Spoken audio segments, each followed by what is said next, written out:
Vous savez ce qui est frustrant quand on fait des rencontres amoureuses? Certes, de rencontrer des petits osios avec qui ça ne se passe pas comme on le voudrait, n'est-ce pas? Et on espère qu'on les élimine, ceux-là. Mais c'est aussi de rencontrer des personnes bien, avec qui, pourtant, même si on a l'impression de faire le maximum, ça ne se poursuit pas. Et aujourd'hui, je vais vous révéler 5 conseils pour que les premiers rendez-vous se passent bien et qu'il y ait potentiellement une suite dans cette relation. Restez bien jusqu'à la fin parce que je vais vous révéler le conseil qui m'a permis de changer ma mentalité en faisant des rencontres avec les hommes. Conseil numéro 1, un premier date n'est pas un interrogatoire de police.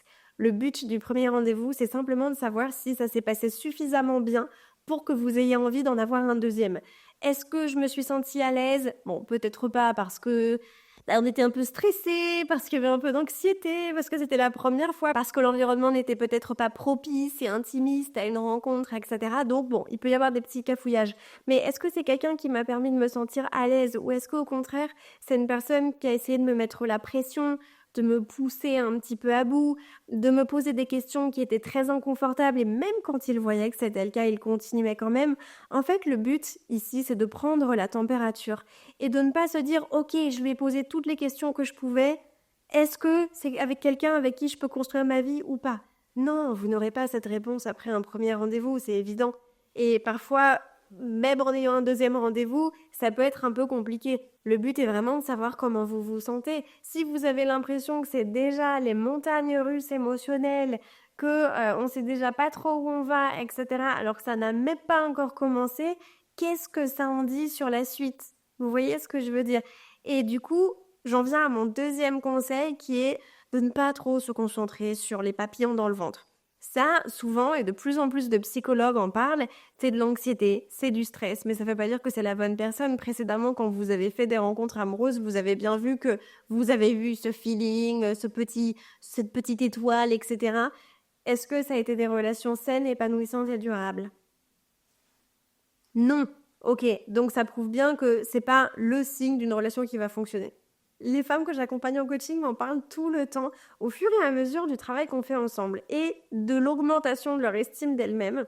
Elles se rendent compte que quand elles vont en date, elles sont beaucoup plus calmes, elles sont beaucoup plus sereines et elles se concentrent pas sur le côté émotionnel, elles se concentrent plutôt sur le factuel.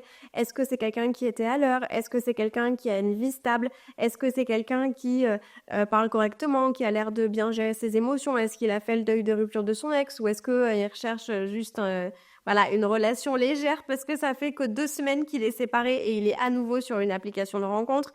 Bon, effectivement, l'aspect émotionnel est important. Oui, on parle d'une relation, mais c'est pas le sujet sur lequel vous devriez vous concentrer. Je ne dis pas qu'il ne faut pas être attiré physiquement et plus, etc. Hein. C'est pas mon propos, je parle même pas d'attirance. Je parle juste du fait de se poser les bonnes questions.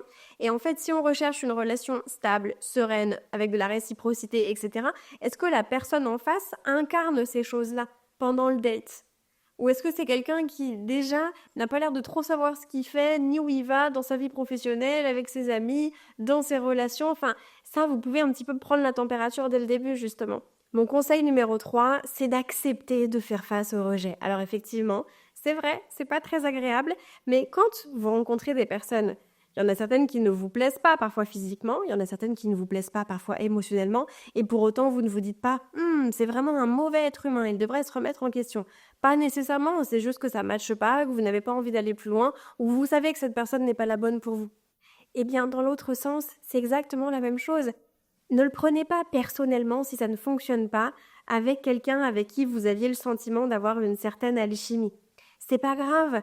Parfois, vous pensez avoir une compatibilité et c'est pas le cas de l'autre côté. Et c'est vraiment quelque chose qu'il faut accepter en faisant des rencontres, sinon vous allez être très déçus. Dites-vous, bon, c'est un petit peu comme un champ de fleurs. Il ne suffit que d'une belle rose rouge pour que je sois épanouie et contente et satisfaite, heureuse. J'ai pas besoin d'avoir toutes les fleurs du champ, j'ai besoin de rencontrer ma personne. Et donc avant de rencontrer cette personne, oui, je peux partir du principe que mathématiquement, c'est possible. La première rencontre soit la bonne, mais enfin, mathématiquement également, on se rend compte qu'en termes de probabilité, on va certainement devoir rencontrer une multitude de personnes et ça prend parfois un peu de temps. Mais si vous êtes active dans votre recherche, et effectivement, on n'en parle pas souvent, hein, tout le monde veut rencontrer The One, mais personne aime cette phase de dating. Alors bon, c'est un peu embêtant, hein, parce qu'on est obligé de passer par là. Si on attend qu'il toque à la porte de chez nous un samedi soir pour nous dire « Coucou, je suis le prince charmant, j'aimerais bien t'emmener en date et aller dîner avec toi pour savoir si on peut vivre ensemble », ça va être relativement compliqué. Et donc du coup, si on n'arrive pas à faire face à cette phase de rejet, on va vraiment le prendre personnellement. Au bout d'un moment, on va peut-être même faire un petit burn-out des rencontres parce qu'on va se dire « Attends, ça n'a pas marché avec Mathieu, ça n'a pas marché avec Lucas, ça n'a pas marché avec Georges. Finalement, c'est peut-être moi le problème. » Et là, on se renferme parce qu'on n'a pas envie de souffrir à nouveau. Alors que si on a une bonne estime de nous, qu'on connaît notre valeur, on va être dans une mentalité d'abondance et pas de pénurie et on va se dire, bon, ces rencontres sont une opportunité, en fait, ces dates sont une opportunité pour moi de trouver la bonne personne et plus vite je fais du tri, plus vite les hommes en face font du tri également, plus vite je me rapproche de mon objectif et plus vite je serai en couple avec The One. Mon 4e conseil, c'est d'être proactive dans votre phase de dating. Je sais qu'on n'a pas forcément envie de sortir de sa zone de confort, etc. En plus, on peut se dire, bah, c'est l'hiver, je sors de chez moi le matin pour aller au travail, il fait nuit, je rentre, il fait nuit. Franchement, c'est vrai, est-ce qu'on a envie de mettre de l'énergie, de se préparer et de sortir de chez soi alors qu'il fait 4 degrés, qu'on serait bien mieux en train de regarder Netflix avec un petit chocolat chaud? Bon, parfois, on a un peu la flemme. Mais c'est aussi intéressant de se dire, en fait, là, l'année se termine. Combien d'heures j'ai investi dans la recherche d'une relation saine? Et très souvent, c'est pas beaucoup. Je parle pas du nombre d'heures que vous avez investi avec les mauvaises personnes. Je parle du nombre d'heures que vous avez investi dans la recherche d'un partenaire sain. Et très souvent, quand je pose la question aux femmes que j'accompagne en coaching, elles me disent bah, j'ai fait 2-3 dates. Ok, 2-3 dates, donc ça fait quoi? On va dire 2-3 heures par date. Et ça fait quoi, 10 heures sur 365 jours? Ici, on se rend compte que c'est pas un manque de bol, un manque de chance, qu'on te plaît pas, que personne ne veut de nous, etc. C'est pas ça. C'est partons du principe que vous êtes sur un site ou une application de rencontre et que vous allez swiper 100 fois. Vous allez swiper à droite peut-être 10 fois. Vous allez avoir 4 matchs. Sur ces 4 matchs, vous allez avoir 3 conversations, 2 rencontres, une seule avec qui ça va bien se passer. Donc vous voyez que, et avec qui ça va bien se passer, ça ne veut pas dire avec qui vous allez vivre la relation incroyable, avoir des enfants, la maison et le chien. Même si effectivement ce serait beau. Donc en fait, il faut qu'il y ait de l'itération, il faut qu'on essaye, il faut qu'on se dise ok, je suis vraiment investie. Ça ne veut pas dire que je dois être tous les jours au top, etc. Mais soyons honnêtes, quand on est sur le trône en train de faire nos petites affaires 10 minutes par jour, on peut se dire ok, ces 10 minutes-là, je les alloue à justement ma future relation amoureuse. Et très souvent, on se rend compte que on a l'impression de faire le maximum, mais en réalité, en termes de temps accordé à ça, il y a beaucoup, parce qu'on a souffert par le passé, de rumination, de ressassement. En fait, nos peurs nous bloquent et nous empêchent de nous amener à de belles opportunités. Mais en réalité, c'est pas les autres que vous punissez quand vous faites ça. C'est vous-même, vous méritez quelque chose de mieux. Vous méritez pas d'être seul. Et je sais que parfois, on peut se dire, mais si ça marche jamais, c'est peut-être qu'il y a un problème avec moi. En fait, je devrais être seule et voilà, peut-être que l'amour, c'est pas pour moi finalement. Non, j'ai beaucoup donné à des personnes qui ne méritaient pas. Je suis restée quand j'aurais dû partir. Je me suis basée sur le potentiel. Il y avait des signes rouges et j'ai pas pris mes distances. Aujourd'hui, je veux... Ah, on a un petit bonhomme derrière. Tu dis coucou? Ah, mais qu'est-ce qu'il est mignon. Aujourd'hui, qu'est-ce que je peux faire pour justement avoir un autre résultat? Et parfois ça veut dire changer ma façon de faire, sortir de ma zone de confort, et c'est pas facile, mais c'est aussi ce qui va me permettre de rencontrer une personne qui est mature, qui a vraiment envie d'une relation sérieuse et qui est là pour s'investir. Et ça va pas forcément être simple de faire du tri parce que ça me confronte en fait à ma peur d'être seule, d'être célibataire, de pas trouver la bonne personne. Mais est-ce qu'il vaut pas mieux être seul en attendant de trouver The One que finalement de fréquenter des gens qui vont surtout nous faire perdre du temps? Parce que vous le savez, c'est ma phrase, le temps passe, mais il ne nous attend pas. Et enfin, conseil numéro 5, celui qui a vraiment changé ma façon d'aborder le date finalement, c'est de ne pas tout miser, de ne pas voir ce rendez-vous comme waouh, peut-être que c'est l'homme avec lequel je vais me marier, et du coup je me mets sur mon 31 et je veux que ce soit parfait, parce qu'on se met une pression incroyable. Et forcément, alors on est déçu, 2, on va peut-être tout faire capfouiller parce qu'on stresse.